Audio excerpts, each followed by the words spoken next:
All right. I want to also thank Bodhi for coming with me. Ya, terima kasih Bodhi yang sudah datang. Bodhi is actually, you know Bodhi already by now because he introduced himself last night. Ya, saudara sudah tahu Bodhi karena kemarin malam sudah memperkenalkan diri. He's our new pastor in training. Jadi Bodhi ini sedang dipersiapkan untuk menjadi seorang pastor. There's so much depth in God just seeing this man. Ya, jadi ada kedalaman di dalam kehidupan orang ini. And this is his first time actually out in the ministry. Ya, jadi pertama kali untuk Bodhi berada di luar Filipina ini. And definitely not the last time to travel here in Indonesia. Ya, tapi ini bukan Surabaya. akan menjadi yang terakhir dia akan datang ke Indonesia, amen. All right. Yes, he's already invited actually to come back here in July. Oke, Juli depan sudah diundang untuk kembali untuk datang ke Surabaya. Yeah. Oh, ke Solo. Oke, ke Solo. Yeah, ladies, Bodhi is still single. Ya, Bodhi masih single and available. Dan masih tersedia, saudara ya. Alright. Yeah. Okay, how do you do this? Oh, there you go. Okay, this is my family. Ya, ini adalah keluarga kami. Just in case you forgot, I have 3 daughters and I have 4 daughters. The eldest one is right beside there. Yeah. That's my eldest daughter. Ya, jadi yang sebelahnya itu ya masih cocok jadi putrinya Pastor Ariel ya, yang persis di sebelah ini ya. So my wife is Shirley. She's actually here. She probably is on her way here in this meeting. Ya, jadi yang istrinya Shirley yang mungkin sedang dalam perjalanan ke tempat ini dan ketiga putrinya. Yeah, and Bea, my eldest, is also on her way. I think she's in Singapore now. She'll be arriving tomorrow here also. Jadi Bea akan datang ke tempat ini besok ya. And my 2 younger daughters, Andrea and Anna, are here already. Ya, jadi Andrea dan Anna, 2 anak kami yang kecil, sudah ada bersama-sama dengan kami di Surabaya. So basically when you talk about discipleship, what qualifies me to teach discipleship is not because I am a pastor. Jadi yang membuat saya punya kualifikasi untuk mengajar discipleship bukan karena saya seorang pastor. But because discipleship works at home. Tetapi karena discipleship itu dimulai di rumah. When you talk about discipleship, you do not start from the church, but you start from the home. Kalau kita mau memulai pemuritan itu dimulai bukan di gereja tapi di rumah. Because if you don't have it at home, you cannot export it. What you do not have, you cannot export. Kalau saudara tidak miliki itu di rumah, maka saudara tidak bisa ekspor itu keluar. Apa yang saudara nggak bisa miliki, saudara nggak bisa kirim keluar. So when you talk about discipleship, it has to be intentional. Jadi kalau kita bicara tentang discipleship, maka itu harus disengaja. And I believe all of us are really interested in knowing what Jesus had to say about discipleship. Kita percaya malam hari ini saudara datang karena saudara tertarik untuk mengetahui apa yang Tuhan Yesus katakan tentang pemuritan. The fact that you and I are here is because we are all interested in obeying the Great Commission. Dan alasan saudara malam hari ini ada di sini karena saudara pengen sekali untuk memenuhi amanat agung. So for that I want you to turn to your neighbor and say thank you and congratulations. Dan karena itu saudara katakan kepada sebelah saudara, terima kasih dan selamat. Because Jesus is pleased with you. Can you tell the other person, Jesus is pleased with you. God is dan pleased. Katakan kepada tetangga saudara, katakan Yesus senang sama kamu. Alright, so basically when you talk about discipleship is not just a call for the pastors. Jadi kalau kita bicara tentang pemuritan, maka pemuritan itu bukan hanya panggilan untuk para gembala. And it's actually a call for everybody. Tetapi itu panggilan untuk setiap orang. Everybody is a minister. Karena setiap orang adalah pelayan. In fact, you don't have to have a calling card in order for you to start making disciples. Jadi saudara tidak perlu punya kartu nama untuk mulai memuridkan orang. So even if you don't have a calling card called pastor, jadi kalaupun saudara tidak punya kartu nama, di sana ditulisin pendeta gitu. If your calling card says doctor or accountant or lawyer or businessman, kalau kartu nama saudara tulisannya dokter atau pengacara atau apapun juga, or even if your calling card says housewife, bahkan kalau kartu nama saudara tulisannya ibu rumah tangga or student atau siswa, you are called to make disciples. Setiap kita dipanggil untuk menjadikan murid. Discipleship is for everybody. Karena pemuritan itu untuk setiap orang. That's why we go back to the first call of Jesus Jadi kalau kita kembali kepada panggilan pertama dari Yesus, In Matthew 4:19, when he called Peter and Andrew brothers, dikatakan pada waktu pertama kali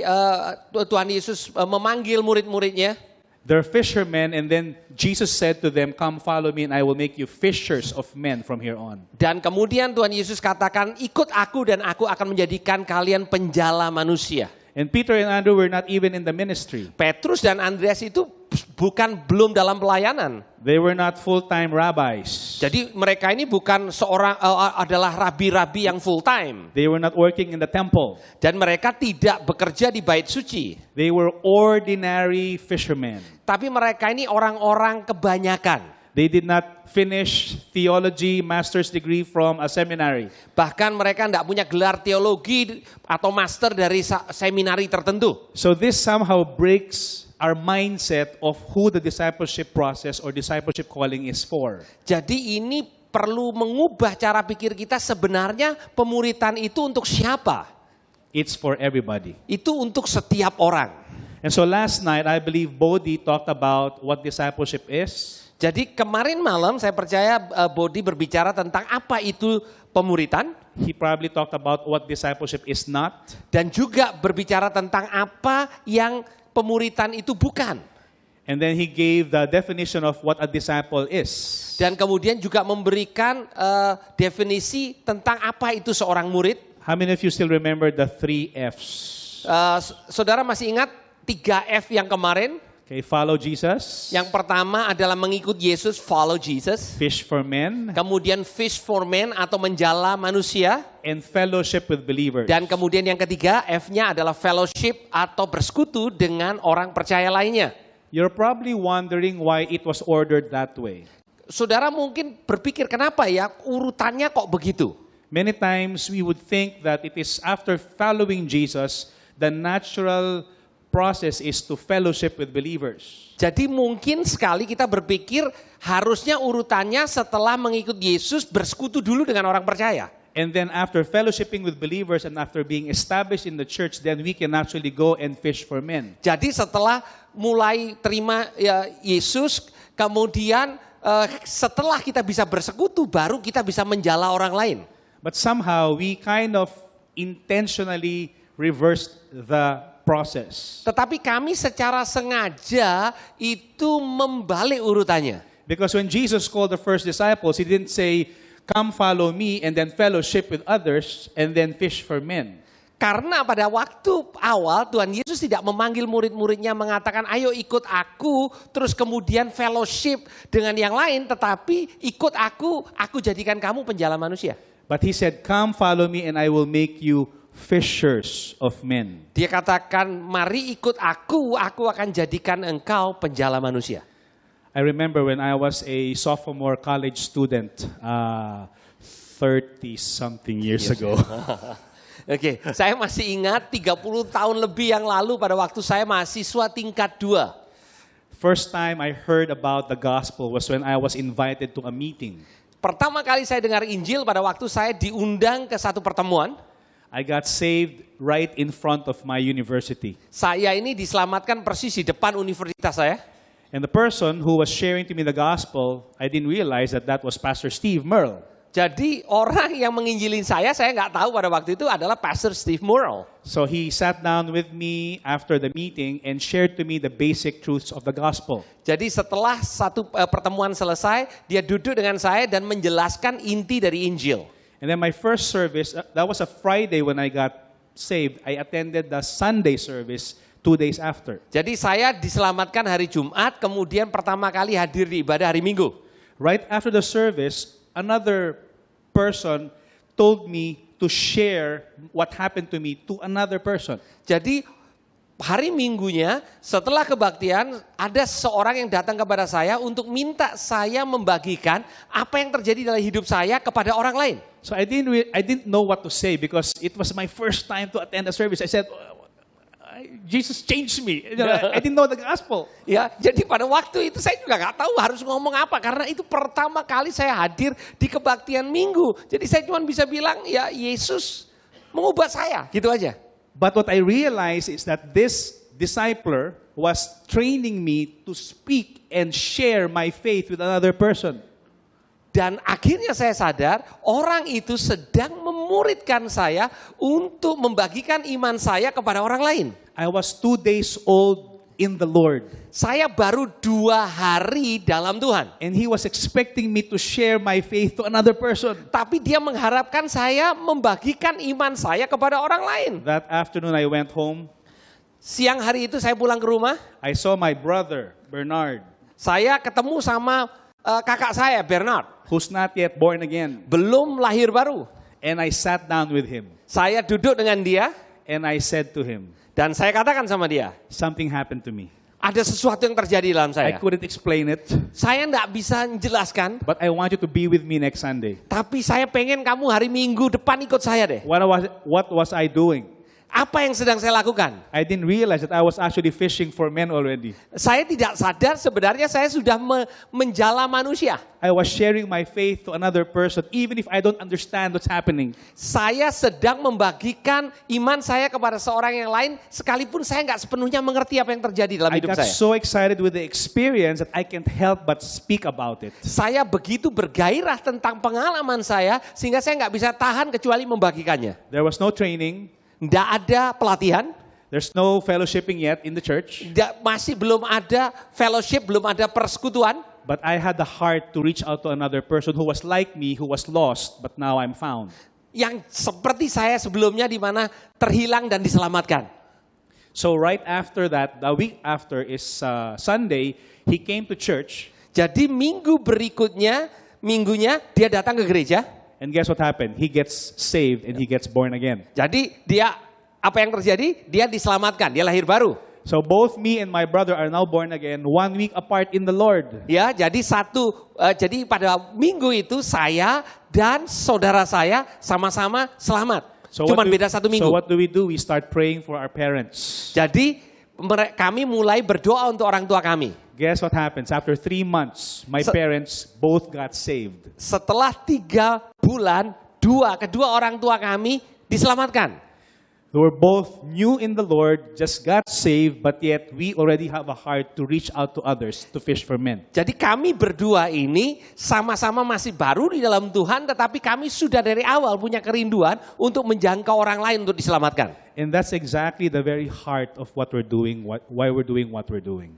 Jadi itu sesungguhnya esensinya dari apa yang kita lakukan ini. Because before we talk about small group, karena sebelum kita berbicara tentang kelompok kecil, we first need to understand why we are doing small group in the first place. Kita perlu mengerti kenapa sih kok kita melakukan kelompok kecil itu. Small group is a structure. Jadi kelompok kecil itu adalah strukturnya. You have to have the heart first. Tetapi sebelumnya saudara harus punya hatinya. To make disciples. Untuk menjadikan murid. In order to see discipleship happen in the small groups. Supaya pemuritan terjadi di dalam kelompok kecil. But small groups are important. Tapi memang kelompok kecil itu penting. So we're going to talk about that right now. Jadi itu yang kita akan pelajari malam ini. So last night, Bodhi talked about what discipleship is and also engage. Dan kemarin malam Bodhi berbicara tentang apa itu pemuritan dan juga bagaimana untuk engage, bagaimana berhubungan dengan orang lain. So tonight we're going to be looking at what is a small group and how do we lead a small group or how do we do small groups. Yang hari ini kita lakukan adalah melihat apa itu kelompok kecil dan bagaimana kita memimpin kelompok kecil. So basically we go first to Matthew chapter 5 verse 1 and 2. Dan di dalam Matius pasal yang kelima ayat yang pertama dan yang kedua. It says, seeing the crowd, he went up on the mountain, and when he sat down, his disciples came to him, and he opened his mouth, and he taught them. Dan dikatakan melihat orang banyak itu, dia naik ke atas gunung, dan dia duduk, dan murid-muridnya datang kepada dia. Dia mulai membuka mulutnya dan mengajar mereka. So here we see Jesus modeling before us small groups. Jadi di sini kita melihat bahwa Yesus membentuk sesuatu model buat kita, yaitu kelompok kecil. Jesus preached before the crowds. Yesus berkhotbah di antara orang banyak. But he sat down and taught his disciples in small groups. Tapi dia ini duduk bersama dengan murid-muridnya dalam kelompok kecil. And if you look at the small group setting of Jesus, Kalau kita melihat setting daripada kelompok kecilnya Yesus, he only had 3 years with his disciples. dia ini punya waktu 3 tahun dengan murid-muridnya. But he was able to impart everything that they needed to impart to them before he left planet Earth. Tetapi dia berhasil untuk mengimpartasikan segala perkara yang diperlukan sebelum dia meninggalkan bumi ini. So we believe that, as Jesus did small groups or discipleship in small groups, we also need to do discipleship in small groups. Jadi sama seperti Yesus melakukan pemuritan di dalam kelompok yang kecil, demikian kita lakukan. We believe that discipleship is relationships. Kita percaya bahwa pemuritan itu hubungan. That the ultimate way for us to be able to disciple another person is for us to first build a relationship with that person. Jadi pertama, kalau kita mau memuridkan seseorang, maka kita harus memulainya dengan membangun hubungan dengan orang tersebut. It's going to be hard for me to impart something to this person if that person does not trust me. Sangat sulit untuk mengimpartasikan sesuatu kepada seseorang kalau orang itu tidak mempercayai saya. And the best way to build relationship is through that simple small group thing. Jadi yang paling baik yang untuk membangun hal itu adalah di dalam setting kelompok yang kecil ini.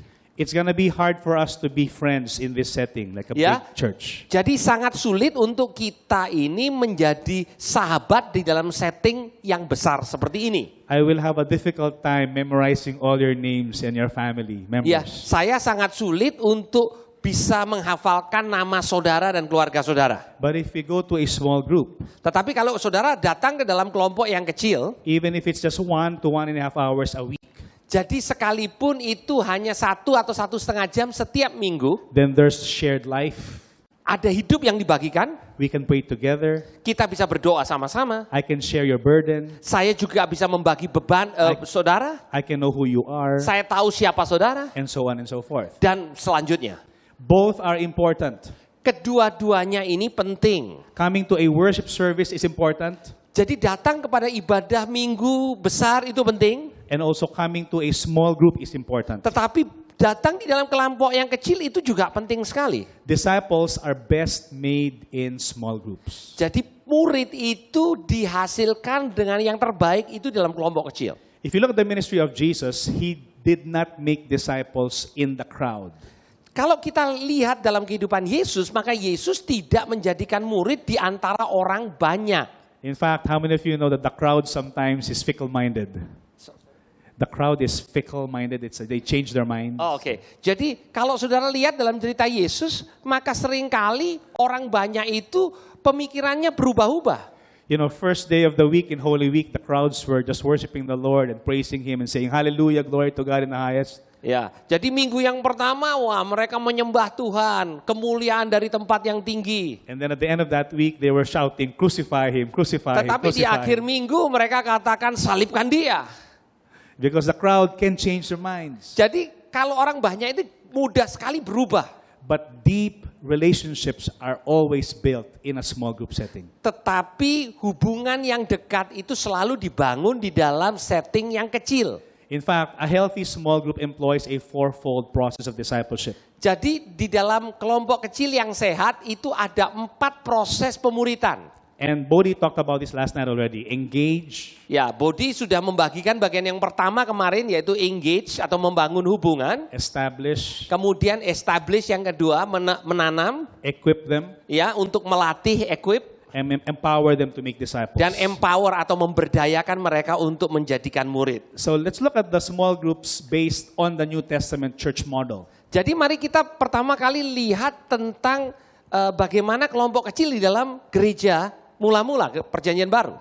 If you look at the New Testament church in the book of Acts, both worship service and small groups are seen as a way of them meeting together. Jadi saudara akan menemukan keduanya yaitu ibadah raya dan juga pertemuan kelompok kecil bersama-sama. But there are different purposes for worship service and a different purpose for a small group setting. Tetapi ada perbedaan fungsi daripada ibadah raya dibandingkan dengan ibadah dalam kelompok kecil. So let's look at some scriptures that talk about small group setting and also worship services. Jadi mari kita lihat beberapa ayat yang menunjukkan kedua-duanya, yaitu ibadah raya maupun kelompok kecil. So in Acts chapter 2 verse 46 it says, "And day by day, attending the temple together, breaking bread in their homes, they received their food with glad and generous hearts." Jadi di dalam Kisah 2:46 dikatakan hari demi hari mereka pergi ke bait Allah bersama-sama, memecahkan roti di rumah-rumah mereka, dan mereka menerima makanan itu dengan sukacita, dengan dan hati yang penuh dengan ucapan syukur. So here we see that there are two venues for meeting as a church. Jadi kita lihat ada dua tempat yang disebutkan sebagai tempat di mana gereja bertemu. They met in the temple. Di mana mereka bertemu di bait Allah. That's like the worship service, corporate worship. Itu seperti ibadah raya, ya. And they also broke bread in their homes. Tetapi mereka juga pecahkan roti di rumah-rumah mereka. And breaking bread is none other than eating together. Sebetulnya kata memecahkan roti itu artinya makan bersama. So they see the greatness of God in their worship service. Jadi mereka melihat kebesaran Allah di dalam ibadah raya. And they see the nearness of God in their small groups. Tetapi juga mereka melihat dekatnya Allah di dalam kelompok kecil. Another similar verse is Acts 5:42, which says every day. Di dalam Kisah 5:42 dikatakan setiap hari. We see again these two venues in the temple and from house to house. Dikatakan di bait Allah dan juga dari rumah ke rumah. They did not see teaching and preaching Jesus as the Christ. Mereka tidak berhenti untuk mengajarkan dan berkhotbah tentang Kristus, tentang Yesus adalah Kristus. So we see that the New Testament church, the early church, had both corporate worship and small group ministry. Jadi kita melihat di gereja mula-mula mereka punya kedua-duanya, yaitu ibadah raya dan juga kelompok kecil. In fact, when Paul was not yet the Apostle Paul, when he was still Saul, the persecutor, he went to where the church is. Jadi bahkan sebelum Paulus itu bertobat, masih Saulus, dia pergi ke di mana gereja bertemu. And where was the church during that time? Di mana gereja pada waktu itu ada? Let's look at Acts 8:3. Di Kisah 8 ayat yang ketiga. But Saul was ravaging the church and entering house after house, small groups. Ya. Jadi dikatakan Saulus itu menganiaya gereja, masuk dari satu rumah ke rumah yang lain. And he dragged off men and women and committed them to prison. Dan kemudian dia menangkap laki-laki dan perempuan dan membawa mereka ke penjara. In other words, Saul knew where the church was. Jadi Saulus ini tahu gereja itu di mana. The church was not just found in the temples. Gereja bukan hanya ditemukan di bait Allah. The church was found in small group settings. Tapi gerejanya ditemukan di dalam kelompok kecil. House to house. Rumah ke rumah. So in our application today, maybe it's in your house. Dan mungkin aplikasinya untuk hari ini mungkin di rumah saudara. Or it may be in Starbucks. Atau mungkin di Starbucks. Or in Jayco. Atau di Jayco. Or wherever, a restaurant. Atau mungkin di restoran. In your office. Mungkin di kantor. In your campus. Kampus. So it may not just necessarily mean house to house today, but a small group application setting. Bukan harus dari rumah ke rumah hari ini, tetapi yang penting adalah kelompok kecil settingnya. In Acts chapter 20, we see this again, the Apostle Paul saying, how I did not shrink from declaring to you anything that was profitable and teaching you in public and house to house. Jadi di Kisah 20 ayat 20 Paulus juga mengatakan, saya tidak undur dengan mendeklarasikan apapun yang berguna buat engkau dan mengajar baik itu di hadapan umum maupun dari rumah ke rumah. So let's just distinguish what's the purpose of the public setting or the temple or the corporate worship and also the small group ministry. Mari kita sekarang bedakan kegunaannya antara keduanya, di mana ada pertemuan yang besar ibadah raya dan setting yang kecil atau kelompok kecil. So what's accomplished in the worship services is worship and preaching. Apa yang terjadi di dalam ibadah raya? Ada penyembahan dan ada khotbah. When we go to a building, when we go to a corporate worship, we worship the Lord in a corporate setting. Jadi kalau kita pergi ke dalam satu ibadah raya, maka yang terjadi adalah ada penyembahan bersama dan ada khotbah.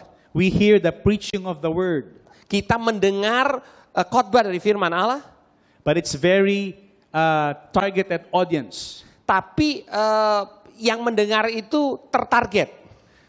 What's accomplished in a small group meeting is a little bit different. Tetapi yang kita hasilkan dari pertemuan kelompok kecil itu ada perbedaannya. It's not really worship and preaching, it's more fellowship and discipleship.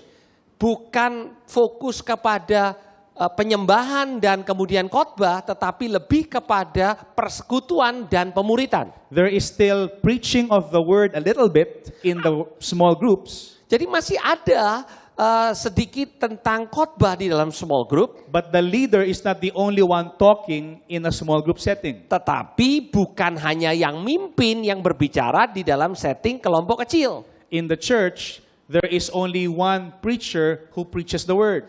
Di gereja hanya ada satu orang yang berkhotbah. In a small group setting, the leader shares the word, but everybody also talks about an application of the word. Jadi kalau di dalam kelompok kecil, maka seorang pemimpin membagikan, tetapi semuanya ikut berbicara tentang aplikasinya. Later on, we're going to be looking at the components or the breakdown of how a small group is done.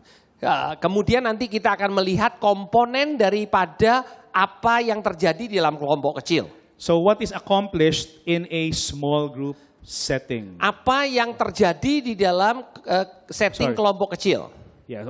Sorry. What is a healthy small group? Oke, apa itu kelompok kecil yang sehat? Okay. There are different ideas about a small group. Ada banyak ide yang tentang kelompok kecil. A small group is the primary venue for discipleship, as I said. Yang pertama adalah small group itu atau kelompok kecil itu adalah tempat yang utama di mana pemuritan terjadi. So this is what a small group is not. Dan ini adalah yang bukan kelompok kecil. So let's clarify that. A small group is not a need-focused care group where each person comes to talk about problems and receive personal pastoral care. Jadi small group atau kelompok kecil bukan tempat di mana kebutuhan tertentu itu dari setiap orang itu dibahas dan kemudian dapatkan pelayanan penggembalaan di sana. Bukan itu. Needs are being met in a small group, but that is not the main reason why we do a small group. Ya, memang ada kebutuhan yang dijawab di dalam kelompok kecil, tapi itu bukan tujuan utama kenapa kita melakukan pertemuan di dalam kelompok kecil. We still pray for problems among the members. Kita masih berdoa untuk masalah yang dihadapi oleh anggota kelompok kecil. But the members do not come in a small group because they have so many needs that they want met. Tetapi seorang tidak datang di dalam kelompok kecil karena punya begitu banyak masalah untuk didoakan di sana. They go to the small group because ultimately they want to learn how to follow Jesus. Mereka datang ke small group, alasan utamanya karena mereka mau mengikut Yesus. They want to use that small group as a venue to fish for men. Mereka mau datang untuk menjadikan kelompok kecil sebagai tempat untuk menjangkau jiwa. And they also use that small group to build relationships and fellowship with believers. Dan menggunakan kelompok kecil itu untuk membangun hubungan dan bersekutu dengan orang percaya. A small group is also not a leader-centered Bible study where each person comes to listen and to learn from a Bible expert. Jadi kelompok kecil juga bukan berfokus kepada pemimpin yang bisa membagikan kebenaran Alkitab. Jadi orang tidak datang ke dalam kelompok kecil untuk mendengarkan ahli Alkitab bicara. In fact, we discourage people from inviting guest speakers in small groups. Jadi bahkan kami tidak menganjurkan untuk kelompok kecil itu ngundang orang yang hebat untuk bicara. Because the venue of small group is not really for them to just know a lot of Bible knowledge and theology. Karena tempat daripada small group itu bukan untuk orang-orang datang belajar teologi. But the small group is designed so that everybody in the small group can actually talk and share and learn from one another what they know about the Bible together. Jadi sebaliknya kelompok kecil itu digunakan untuk supaya setiap orang bisa berbagi dan setiap orang bisa belajar satu dengan yang lain dari kebenaran firman Tuhan. Let's move on. A small group is also not a fellowship-based social time where each person comes just to meet Christian friends. Jadi kelompok kecil itu juga bukan berdasar pada hanya semata kepada fellowship atau persekutuan untuk punya waktu bersama-sama dengan hanya orang-orang percaya lain. Because sometimes you just come to a small group just to meet new friends and to meet new clients for your networking business. Ya, It's not the venue. Ya, jadi ini bukan juga untuk tempat di mana engkau ketemu orang-orang baru dan juga membangun network untuk bisnis saudara. So a small group is also not a spiritual gifts experimental group where you can try on spiritual gifts for one another. Jadi kelompok kecil ini juga bukan kelompok percobaan untuk mencoba karunia rohani saudara satu kepada yang lain. There are gifts that are being used in a small group.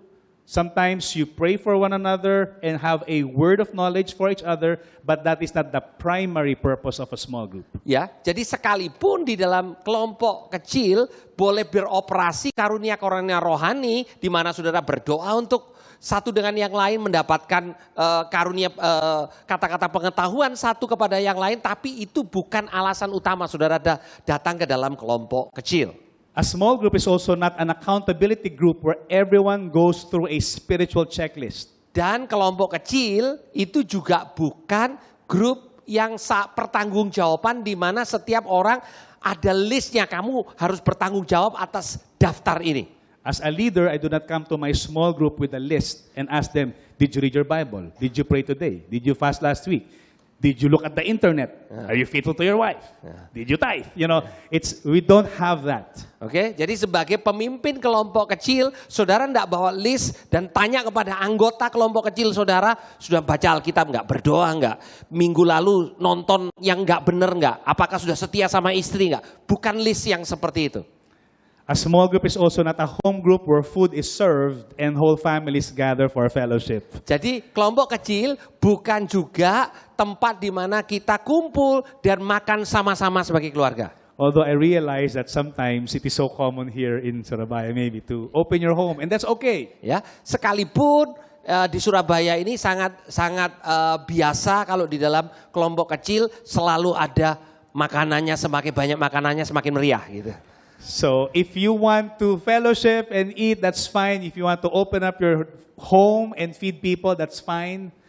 Ya, But, kalau saudara mau buka rumah saudara dan masak dan undang orang untuk makan, banyak makanannya, itu oke saja.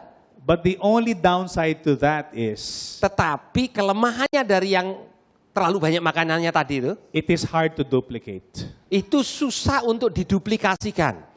Because if a person is now an intern about to leave a small group, he Jadi may not want to lead anymore because he might say, I don't have food to feed people. Jadi kalau itu mau berduplikasi, internnya jadi bingung gimana caranya untuk memulai kelompok kecil karena tidak punya makanan sebanyak kelompok kecil yang sebelumnya. So what we do is, from time to time, we have fellowship at home and we feed people, but it's not a regular thing every week. Jadi dari waktu ke waktu kami juga bisa mengundang orang ke rumah dan memberikan makanan, tapi itu tidak dijadikan kebiasaan setiap minggu. We can do that maybe for special occasions, maybe Valentine's or Christmas, but not every regular meeting. Kami lakukan itu untuk waktu-waktu yang spesial, ya mungkin Valentine atau waktu Natal, tetapi kami tidak jadikan itu kebiasaan setiap minggu. A small group is also not a church service complete with worship, offerings, and preaching. Jadi kelompok kecil juga bukan kebaktian mini di mana ada pujian penyembahan, ada offeringnya juga, terus kemudian ada khotbah. Believe it or not, we had problems in some small groups wherein they actually receive offerings. Ya, jadi bahkan di gereja kami tak ada yang di dalam small groupnya pakai persembahan. Saudara. And we had to discipline the Yeah. small group leader. Jadi ya pemimpin small groupnya harus ditegur, saudara. Ya. We also don't do worship in a small group because it's hard to have worship in Starbucks or in public places. Ya, jadi kenapa kami tidak ada worship juga di dalam small group? Agak aneh kalau saudara lakukan di Starbucks terus kemudian angkat tangan sambil minum kopi, agak susah, saudara ya. So that's why we don't have worship there. Ya, jadi itu sebabnya nggak ada worship di dalam small group. All right, so small group and discipleship, what's the relationship? A small group meeting happens once a week. Jadi apa hubungan antara small group atau kelompok kecil dengan discipleship, pemuritan? Kelompok kecil itu terjadinya seminggu sekali. And discipleship ministry happens 24/7. Tetapi pelayanan pemuritan itu terjadi setiap saat. So the meeting will last for an hour and a half. Pertemuannya berlangsung 1,5 jam seminggu. But the relationship is built even beyond the meeting of a small group. Tetapi hubungan itu terbangun jauh lebih daripada hanya di pertemuan 1,5 jam itu. A small group meeting lasts for 60 to 90 minutes in a prescribed time and place. Jadi pertemuannya itu berakhir setelah 60 sampai 90 menit di tempat yang sudah ditentukan. Discipleship ministry can take place anywhere, anytime, and for as long as need be. Tetapi pelayanan pemuritan dapat terjadi di mana saja, kapan saja, dan waktu yang tidak terbatas bergantung kepada kebutuhan. One of my small group members, a new couple who was attending our church. Jadi ada anggota life group kami, pasangan yang baru saja datang ke gereja. They are regularly attending our small group for about an hour and a half every other week. Jadi dia ini secara teratur datang ke kelompok kecil yang saya pimpin setiap 2 minggu sekali. And they are actively participating in that small group setting. Dan mereka ini sangat aktif untuk berpartisipasi di dalam kelompok kecil. But this particular couple had a problem. Tetapi mereka punya masalah. The husband actually got tempted in his workplace with another woman. Jadi suaminya ini tergoda dengan wanita lain di tempat pekerjaannya. So what do you think should happen? We now started ministering to them beyond the small group setting. Jadi saudara, kami mulai melayani mereka tetapi di luar settingnya small group, kelompok kecil. And the counseling happens for several hours, almost every week. Jadi counselingnya itu berlangsung berjam-jam hampir tiap minggu. So I did not just use the small group to talk about their problem. Of course, it's a private thing. Ya, but I used another time in another place and another venue to be able to minister to them. Ya, jadi saya tidak menggunakan pertemuan small group untuk bicarakan hal itu, tetapi saya mengambil waktu di luar pertemuan kelompok kecil itu untuk menolong mereka dengan masalah mereka.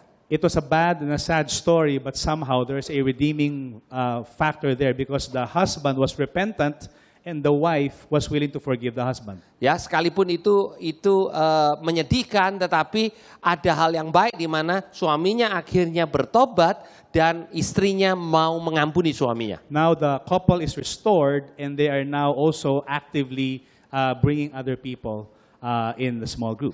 Dan mereka itu dipulihkan, bahkan mereka secara aktif membawa orang-orang yang lain datang ke dalam kelompok kecil. So that in itself basically is the difference between a small group meeting and a discipleship ministry. Jadi saudara bisa lihat bedanya antara pertemuan kelompok kecil dengan pelayanan atau pemuritan di dalam So kelompok just to kecil. summarize what we're talking about, while it is important to learn properly how to lead a small group meeting, it is more important to learn how to minister to people. Jadi memang penting untuk belajar bagaimana untuk memimpin kelompok kecil itu dengan benar, tetapi yang lebih penting adalah dilatih bagaimana untuk melayani orang-orang. Because what we're trying to do is not just to organize the church in small groups. What we're trying to teach the people is we're teaching them the heart to help other people and reach out to lost souls. Yang penting bukan untuk membuat gereja itu berada di dalam kelompok-kelompok kecil, tetapi melatih orang-orang itu untuk bisa melayani orang lain dan membawa jiwa-jiwa untuk datang kepada Tuhan. Alright, so I want to pause there. Ya, and I saya want akan you berhenti to sebentar turn to your neighbor right now dan balik ke tetangga saudara. and just share for about 1 minute what you have learned from this first session. Jadi tolong bagikan 1 menit saja masing-masing apa yang saudara belajar dari sesi yang baru kita lewati Later sama-sama. on, we're going to have some discussion or a question and answer right after the second session. Ya, jadi nanti akan ada tanya jawab saudara setelah sesi yang kedua. Jadi sekarang saling membagikan 1 menit saja.